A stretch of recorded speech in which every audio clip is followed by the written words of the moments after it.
मजीद 60 civilians को military court से सजाएं सुना दी गई हैं, क्या कहेंगे?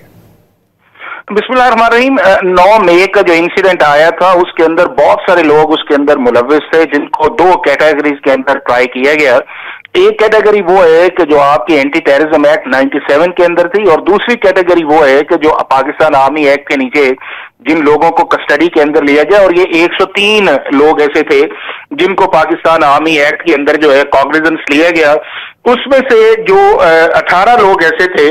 जो फेज 1 के अंदर जिनकी सजाएं जो पूरी हो चुकी थी, वो सुप्रीम कोर्ट ऑफ पाकिस्तान के कहने के ऊपर उन्हें रिलीज कर दिया गया। और उसके बाद जो दूसरी कैटेगरी आई वो 25 लोग ऐसे थे जिनको पाकिस्तान की सुप्रीम कोर्ट ने 13 दिसंबर 2024 को कहा कि आप इनकी सेंटेंसेस को अनाउंस कर सकते हैं, और बाकी 60 ऐसे लोग हैं जिनकी सजाएं जो हैं वो आज 26 दिसंबर 2024 को पाकिस्तान मिलिट्री कोर्ट्स ने की है। अब इंपॉर्टेंट इस चीज के अंदर ये है कि क्या पाकिस्तान के अंदर जो सिविलियंस का ट्रायल है वो पहली दफा हुआ है, ये सजाएं ऐसी हैं। 1967 के अंदर जब इन लॉज के अंदर अमेंडमेंट आई कि आप सिविलियंस, ऐसे तमाम सिविलियंस चाहे वो आर्मी के अंदर काम करते हैं, इंटेलिजेंस एजेंसीज के अंदर काम करते हैं,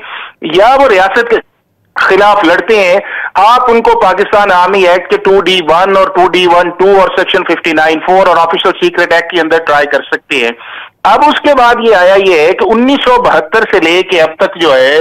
तकरीबन जो है वो पूरे मुल्क के अंदर 1875 ऐसे सिविलियंस हैं जिनको पाकिस्तान आर्मी एक्ट के नीचे मिलिट्री कोर्ट्स ने ट्राई किया है on the violation of official secret act या पाकिस्तान आर्मी एक्ट या उससे रिलेटेड जो लॉज हैं। और पीटीआई दौर के अंदर 2018 से लेकर 2022 तक 180 लोग ऐसे हैं कि जिनको पाकिस्तान मिलिट्री कोर्ट्स के अंदर जो है इन लॉज की वायलेशंस पे ट्राई किया गया है। 2018 में 25, 19 में 61, 2020 में 46, 2021 में 36 और 2022 में 12 थे। तो एक कंसिस्टेंट ऐसी चीज रही है कि जिनको पीटीआई या पीपल्स पार्टी या पीएमएलएन की गवर्नमेंट्स के दौर के अंदर भी ये ट्रायल्स होते रहे, और कभी भी ये नहीं कहा गया कि ये ट्रायल जो है वो फंडामेंटल राइट्स की वायलेशंस है, या ये ट्रायल ऐसे हैं कि जिसके अंदर ड्यू प्रोसेस ऑफ लॉ जो है वो फॉलो नहीं हुआ, या फेयर ट्रायल नहीं है। और ये सारी चीजें पाकिस्तान की सुप्रीम कोर्ट ने पहली दफा 1975 के अंदर डिसाइड की थी कि आर्मी एक्ट के अंदर जो भी सिविलियन जो है इन लॉज की वायलेशन करते हैं उनको मिलिट्री कोर्ट जो है वो ट्राई कर सकते हैं, और इससे ना फंडामेंटल राइट्स की वायलेशन है, ना ड्यू प्रोसेस ऑफ लॉ की वायलेशन है, ना कोई डिस्क्रिमिनेशन है, और ना ही इसके अंदर कोई ट्रांसपेरेंसी का इशू है। अब तक सुप्रीम कोर्ट ऑफ पाकिस्तान जो है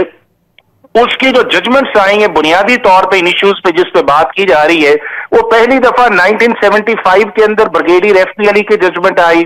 फिर 1995 के अंदर मेजर जनरल शाहिद अब्बासी थे,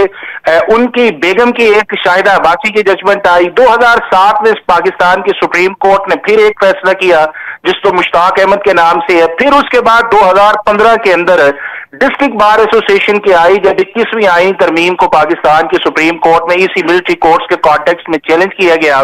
फिर उसके बाद पाकिस्तान की सुप्रीम कोर्ट ने 2017 के अंदर जजमेंट दी, फिर 20 और 22 के अंदर, और ये वो कंसिस्टेंसी है जो पाकिस्तान की supreme court in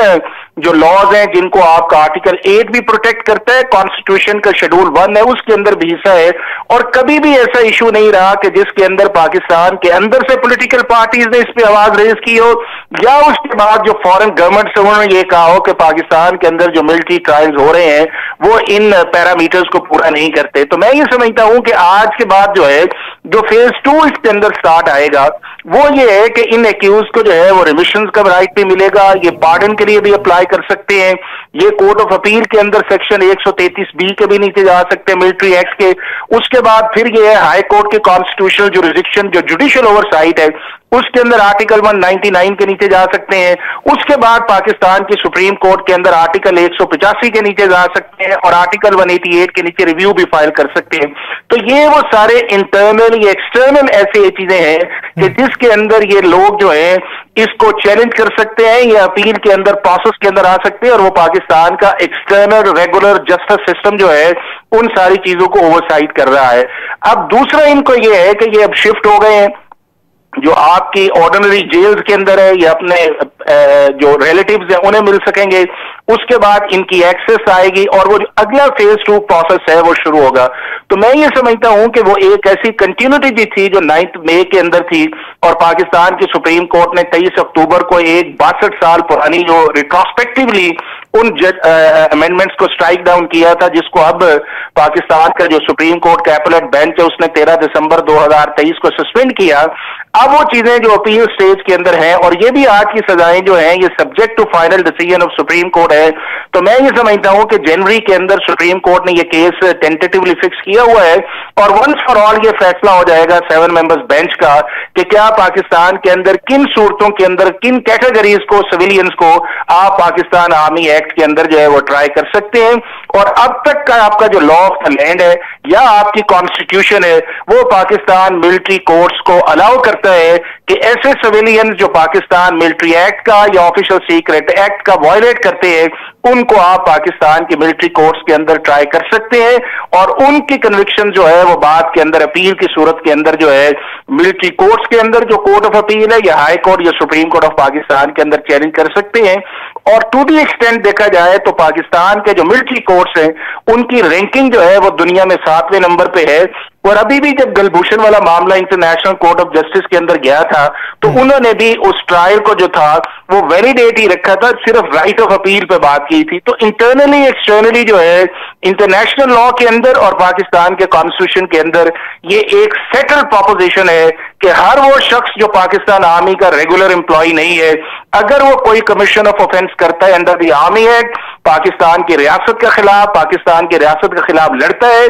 in notified areas के अंदर जाके डिस्ट्रक्शन करता है, अप्रोच करता है या ऑफिशियल सीक्रेट एक्ट की वायलेशन करता है, उसको पाकिस्तान का कॉन्स्टिट्यूशन या पाकिस्तान का लॉ कल्पेबल करता है और उसको कॉग्निजेंट करता है कि उसको आप मिलिट्री कोर्ट्स के अंदर ट्राई कर सकते हैं और उन्हें सजाएं सुना सकते हैं। और इसी चीज को पाकिस्तान की सुप्रीम कोर्ट जो है उसने अपने उस शॉर्ट ऑर्डर के अंदर जो था, जब जजमेंट को सस्पेंड किया था या जब अलाउ किया है, ये सारी चीजें उस चीज की एक्सप्रेस है और सारी चीजें इन अकॉर्डेंस विद लॉ या कॉन्स्टिट्यूशन जो है वो चल रही हैं इस वक्त।